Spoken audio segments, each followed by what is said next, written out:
Muy buenos días, Bitcoiners. Sean bienvenidos nuevamente a su calendario económico de Bitcoin, donde cubrimos las noticias y análisis que necesitas para arrancar la semana en Bitcoin. Hoy es lunes 18 de junio y en el episodio de hoy vamos a estar hablando de cómo las instituciones han estado invirtiendo durante esta reciente baja de precios en los mercados. También vamos a estar hablando de DeFi, donde hay varios proyectos la semana pasada que se han ido a cero y perdido todo su valor. También estamos viendo muchísima charla alrededor de regulación ante ese sector. Vamos a estar hablando de los detalles de eso también. Al igual, hemos puesto mucho énfasis en la Reserva Federal. Siempre lo hacemos ya que su postura está guiando en gran parte los mercados y vamos a estar listando toda la actividad que tiene la Reserva Federal para esta semana. Mucha de ella involucra cripto, así que cafés en mano, hermanos. Va a estar muy bueno hoy. Arrancando como de costumbre con Bitcoin, vemos que la semana pasada fue otra semana de alta volatilidad para Bitcoin, alcanzando niveles en los 28.000 y medios durante la semana pasada, niveles no vistos desde enero de este año, pero vemos que repuntó durante la semana para cerrar abajo solamente 2,50% a $34.699. Vemos que el cierre semanal de esta semana estuvo muy cerca al cierre semanal del 19 de mayo, de esa semana del 19 de mayo. Sin embargo, vemos que los volúmenes transados, que son estas líneas abajo, estas barritas abajo, el volumen de esta semana reciente es aproximadamente la mitad, incluso un poco menos de la mitad del volumen transado durante esta semana del 19 de mayo. Ahora, aunque los volúmenes transados fueron menos de la mitad de mayo, si miramos la ganancia o pérdida que se ha cristalizado durante esta reciente movida, vemos que durante la reciente movida de esta semana pasada, las pérdidas realizadas, o sea, las pérdidas concretadas para los inversionistas en Bitcoin alcanzaron su punto máximo. O sea, la semana pasada se vieron la mayor cantidad de pérdidas realizadas en Bitcoin en la historia, o en la historia no, datando desde hace 2018. Para poner esto en contexto, la semana pasada hubo más pérdidas realizadas para inversionistas en Bitcoin que la misma semana del 20 de marzo del 2020, que fue la semana del jueves negro.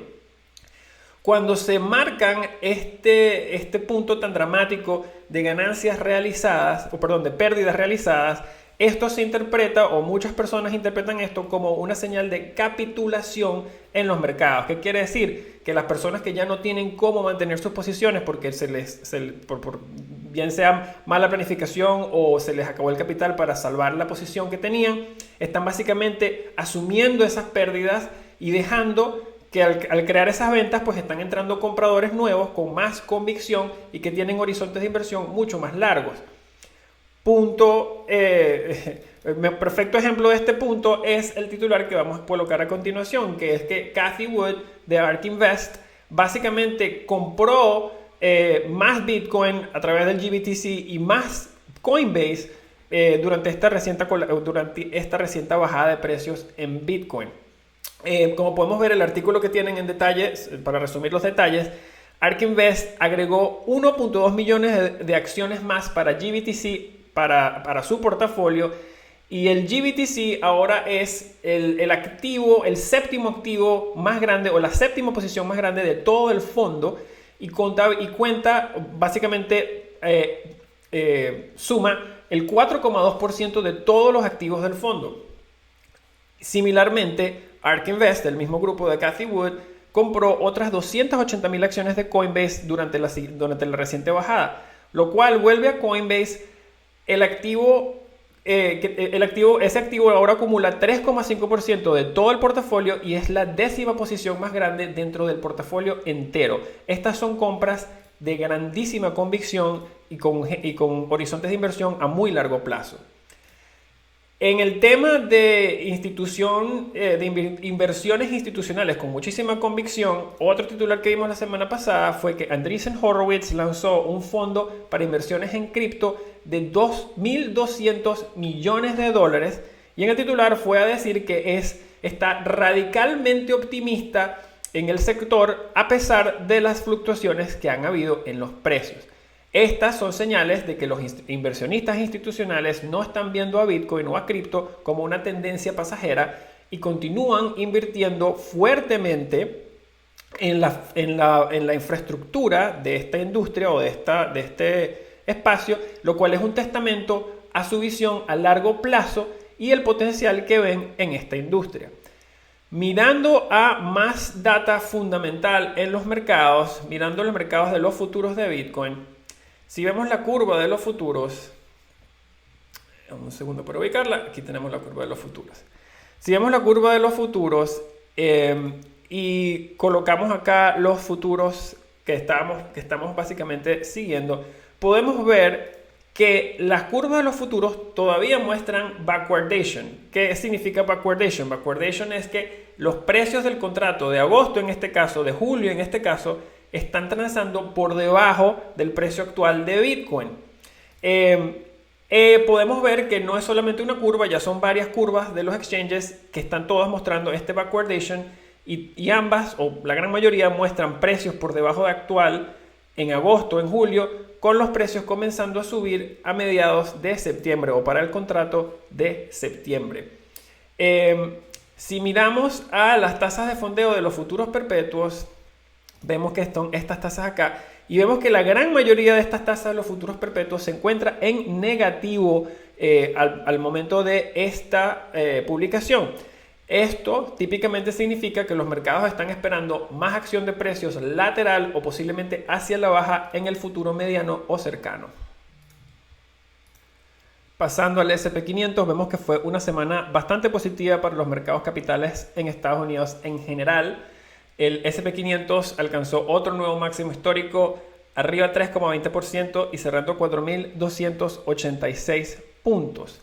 Mirando al Nasdaq, vemos que también alcanzó otro máximo histórico la semana pasada, arriba 2,10% a 14.345 puntos. Esta mañana vemos que ha tocado otro máximo histórico y está off to the races, como dicen en inglés, hacia el alza. Y por último, si miramos al Dow Jones, vemos que el Dow Jones también tuvo una semana bastante positiva, arriba 3,44%, sin embargo, no alcanzó otro nuevo máximo histórico como sus colegas en el S&P 500 y el Nasdaq. Ahora, mirando cuál fue alguna de esa data que hizo que los mercados estuvieran tan felices, por decirlo de otra forma, una de estas es la data que habíamos resaltado la semana pasada, que el día viernes salía el PCE Index, que es Personal Consumption Expenditures, o sea que es otra manera de monitorear la inflación al consumidor en los Estados Unidos, y el Fed le gusta muchísimo este punto de data puntualmente. En esta data se esperaba, para recalcar, la data, el índice que es el PCE, el índice del PCE salió una lectura del 3,9%.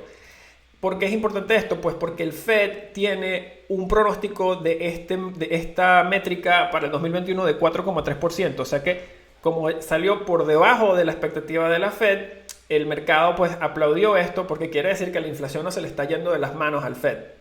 Y esto es bueno porque va a mantener las tasas bajas, significa que puede mantener las tasas bajas por un poco más. Igualmente, vemos que la lectura del 3,9% también estuvo muy por debajo de la lectura de los precios al consumidor, la inflación, el CPI de mayo, que salió a 5%. Así que ambos, esta data del 3,9% es positiva por más de una razón, según lo que hemos señalado. Mirando a otra data que habíamos aquí señalado la semana pasada, que es la data para la venta de propiedades, en este caso de propiedades de nueva construcción en Estados Unidos, y vemos que la semana pasada esa data salió mostrando que ha habido una caída del punto de vista de unidades transadas o de casas vendidas, y esta caída o básicamente representa la cuarta baja consecutiva mensual, y en el contexto de que las casas, los precios por estas casas continúan subiendo, pero la cantidad de casas que transan o que cambian de manos está bajando. Y esto pues en base a que menos personas pueden competir por estas casas porque los precios se están yendo un poquito de las manos. Ambos puntos de data son buenos ya que refuerzan, bueno para la Fed, porque refuerzan esta visión de que la inflación va a ser transitoria, ya que vemos que hubo un glup de inflación y vemos que los números están empezando un poquito a entrar ya por debajo de ese pico que hubo en mayo. Ahora, Nosotros acá pasamos bastante tiempo señalando el Fed y la importancia del Fed y por qué el Fed afecta tanto a los mercados, incluyendo a Bitcoin. Pero a veces las gráficas hablan mejor que las mismas palabras. La gráfica que vamos a poner a continuación muestra el SP500 en términos de la hoja de balance de la Reserva Federal de Estados Unidos. ¿Qué quiere decir? Que básicamente mientras el Fed imprime más dólares, hay que dividir esa misma cantidad de puntos del S&P sobre más y más dólares. ¿Qué quiere decir? Que el Fed, o sea, el SP500, para que este índice suba, el SP500 tiene que ir subiendo a la par o a una velocidad más rápida a la que el Fed imprime nuevos dólares. Como podemos ver, eso no está pasando. Esta gráfica demuestra que el mercado tocó su pico en términos de la hoja de balance del Fed en el 2001-2002. Y según este índice, estamos transando a niveles similares a los que estábamos en el 2009-2010.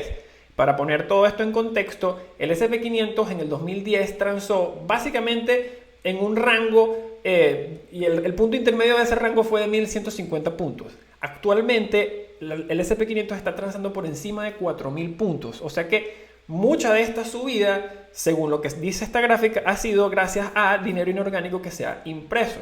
Por eso es que cada vez que el Fed dice algo, el mercado le presta muchísima atención. Entonces, esta semana sale la data del desempleo el día viernes. Y este día va a ser un día muy decisivo para los mercados capitales en Estados Unidos, ya que con la inflación o con la preocupación de la inflación un poco ya detrás de los inversionistas, el próximo foco es al segundo punto más importante que monitorea el Fed, lo cual es la tasa de desempleo. Así que vamos a entrar un poco más de detalles en esto en nuestra sección de qué tenemos por delante esta semana. Pasando al oro, vemos que el oro consiguió compradores la semana pasada y terminó la semana arriba 96 puntos base a $1,780 por onza. Igualmente siempre nos gusta comparar el índice del oro con la actuación que tuvo el dólar. Vemos que el índice del dólar estuvo abajo 55 puntos base la semana pasada, lo cual le dio un respiro a muchos commodities e industriales. Regresando al oro, vemos que también mirando la gráfica vemos que entramos nuevamente encajados en este canal de tendencia bajista que vemos desde agosto del principio de este año. Y si miramos par de titulares que salieron la semana pasada alrededor del oro, vemos que básicamente Jim Wyckoff, que es un analista de metales en Kitco, está viendo un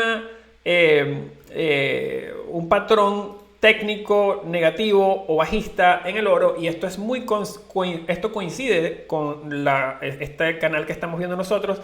Y Jim Wyckoff comenta que él espera que haya más presión de venta esta semana dado este marco bajista técnico en la gráfica. Así que coincidimos con el señor Wyckoff y es posible que el oro básicamente se encuentre con un poco de fricción o dificultades para volver nuevamente a surgir fuera de este canal. Así que vamos a monitorear esto durante la semana y vemos que el catalizador para este mercado muy probablemente sea ese anuncio del viernes de la tasa de desempleo.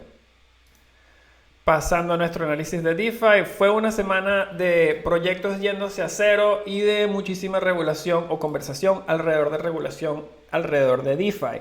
El índice de DeFi cerró abajo 19,89%, prácticamente abajo 20%, a 6.245 puntos.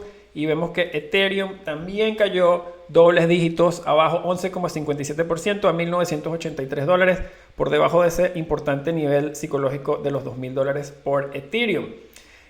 Hablando de los proyectos que se fueron a cero, esta semana vimos dos proyectos que básicamente desaparecieron. La semana pasada uno de ellos fue ShareStake, el que tienen atrás en su titular, y el otro que fue Polywhale.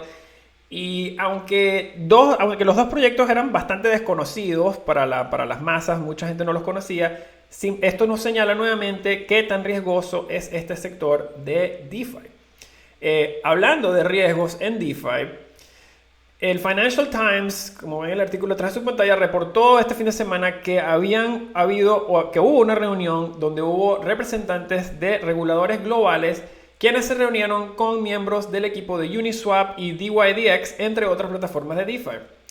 Según el reporte, hubo representativos del SEC, el Securities and Exchange Commission y el CFTC, el Commodities and Futures Trading Commission en los Estados Unidos, los cuales son los dos reguladores principales en los Estados Unidos que atendieron esta reunión. Adicional a eso, el llanto de Mark Cuban la semana pasada pidiendo regulación alrededor de stablecoins parece que aterrizó en la oreja de unos de los oficiales del Fed. El viernes pasado, o este viernes que pasó, el presidente del Banco de la Reserva Federal de Boston, Eric Rosengreen, señaló que Tether podría ser un nuevo disruptor, y eso fue mencionado dentro del marco de su presentación de estabilidad financiera dentro del punto de posibles riesgos para la estabilidad financiera. Así que muy interesante ver esto. Para colocarlo acá, este es un excerpo o una sección de la presentación que tuvo el señor Rosengreen, y vamos a estar entrando en esto en mucho más detalle en esta sección de que tenemos por delante para esta semana.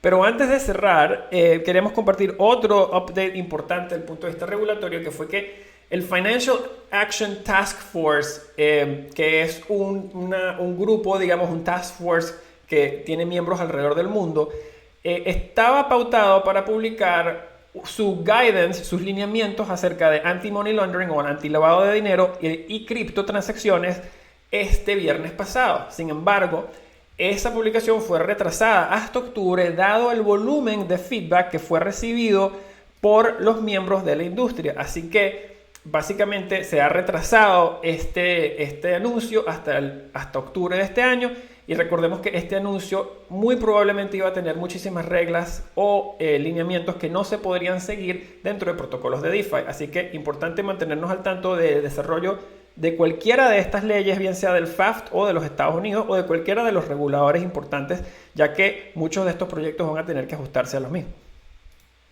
Pasando a nuestro comentario de dificultad minera de Bitcoin, queríamos pasar un segundo para hablar del próximo ajuste de dificultad que va a ocurrir en Bitcoin. Han habido, según ya seguramente han escuchado, han habido muchísimos mineros que han tenido que ser apagados en China, y esto ha causado que el hash rate en la red de Bitcoin se reduzca. En español, lo que esto significa es que como hay menos computadoras tratando de solucionar el problema de Bitcoin o solucionar el problema de cada bloque, las soluciones pueden tardar un poco más de 10 minutos en promedio para conseguirse. Para volver a que las soluciones se consiguen en un promedio de cada 10 minutos, lo que la red de Bitcoin hace es que el problema como tal se vuelve más fácil de resolver. Por eso es que se refiere a estos ajustes de dificultad como una baja de dificultad. O sea, el problema se va haciendo más difícil o más fácil cada vez entra o sale gente. Esto nos trae a el próximo ajuste de Bitcoin, el cual varios se están refiriendo como el ajuste de dificultad hacia la baja más grande en la historia de Bitcoin. Es difícil enmarcar puntualmente si va o no ser el ajuste negativo más alto en el que hemos visto, ya que este ajuste está pautado para entre el jueves y viernes de este día. Pero según lo que estamos viendo en la data, es muy posible que este pase a ser el ajuste hacia la baja más grande que ha habido en la historia de Bitcoin. ¿Qué significa esto? Pues para un usuario promedio no significa mucho, para ser sinceros. Lo único que significa es que los bloques van a ir de ser encontrados a un poco más de 10 minutos ahorita a 10 minutos. Lo otro que significa esto es que los mineros que permanezcan portando su hash rate a la red van a tener promedios o ingresos en promedio mayores, ya que están compitiendo contra menos computadoras. Y como siempre los dejamos con qué podemos esperar para la semana que viene.